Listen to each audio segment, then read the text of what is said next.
All right, mic check 1 2 1 2. Let's see if this is coming through. All right, I believe it is. All right, what I wanted to do quickly was just do a little check-in mini vlog and just talk about my first impressions of Brasilia since I've been here. I've only been here maybe 4 or 5 days, so everything's still really fresh. And I just wanted to get my impressions on what I thought about the city when I immediately arrived, and then hopefully if I go back and check this later, I'll see if it's going to be similar, if things change after that. But I'm currently right now at this place I've never been to before. It's near my house. I live near the lake. Brasilia is landlocked, but there's a huge lake out here that's really beautiful. And I'm here at a place around the corner that I found called Lake Deck, is what it's called, Lake Deck. So shout out to them.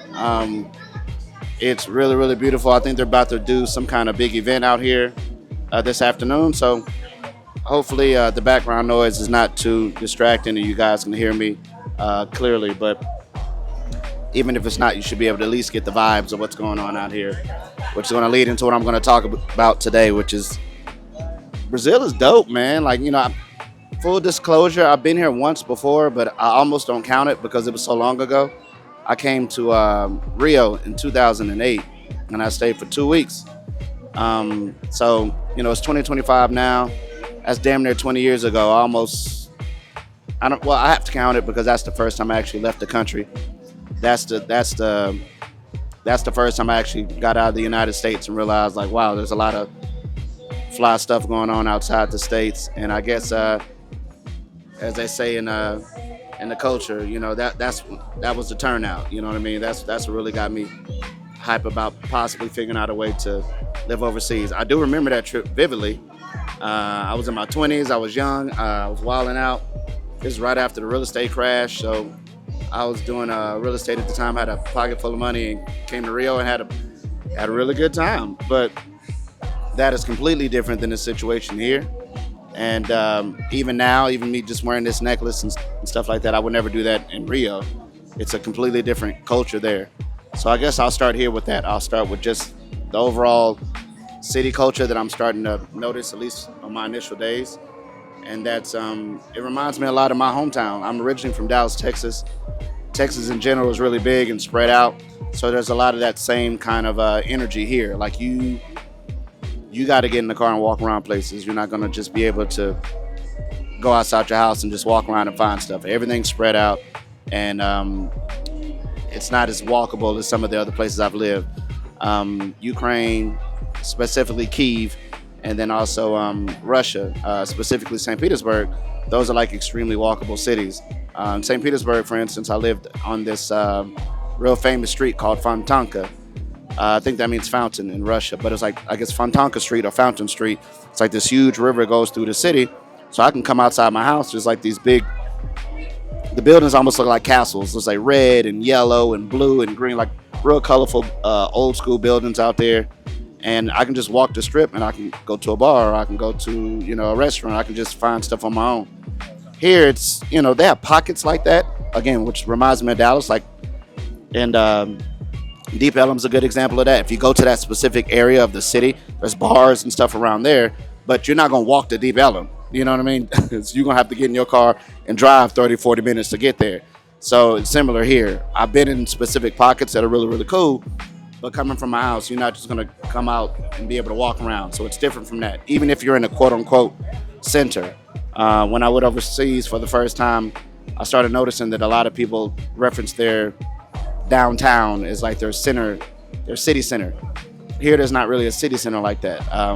In fact, the way the city was set up back in the day, it was built to be the capital. So the original capital was Rio de Janeiro, and then later they decided to move it to Brasilia. So they had this really famous architect, cannot remember his name off the top of my head, but he designed pretty much the entire city. So at that time, they wanted to be really futuristic. So they have all these highways and roads for people to move around, which again, during that time was, ahead of the curve. But now you fast forward to today and it's just like a suburban city where you just really need to drive around from place to place. So that's the first thing that jumped out at me. Secondly, the weather. Again, I've been told that because of the location of where we are, it's going to be warm pretty much year round. So I flew here from Almaty, Kazakhstan. So I was hanging out in Uzbekistan before that. So when I left Almaty, again it was November when I left. It was snowing.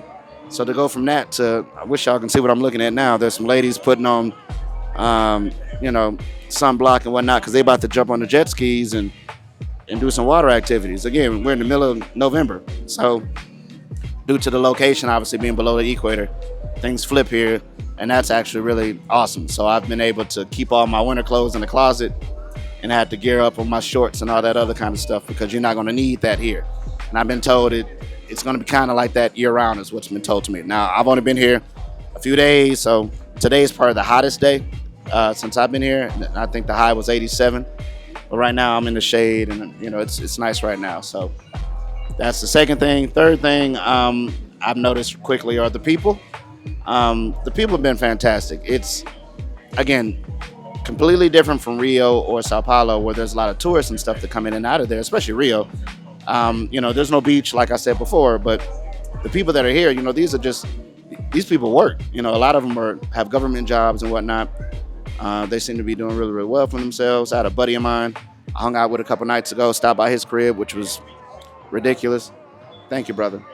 And that's something I don't think I would be seeing a lot of unless you're with extremely opulent person in Rio or Sao Paulo.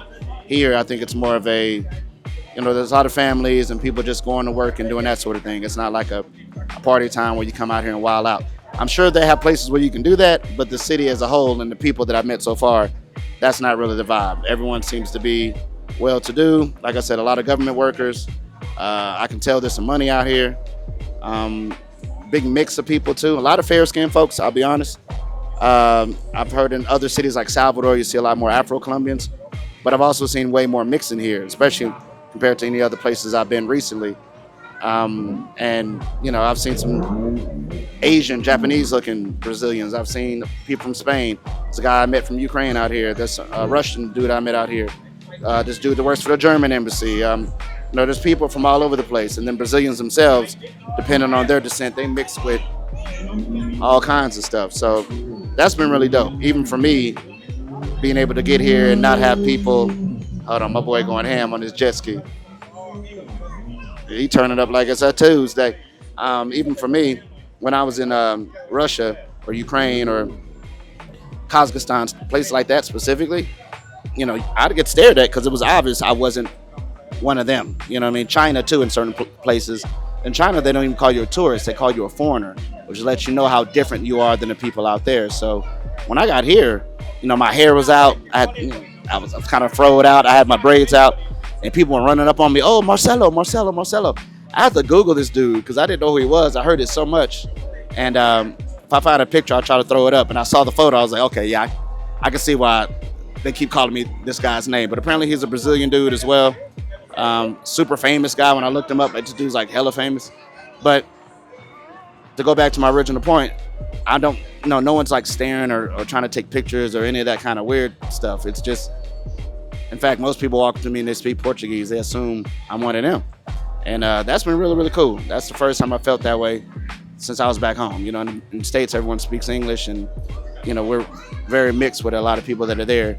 Here, I felt that instantly. So that's another point. And then again, everyone's been super cool.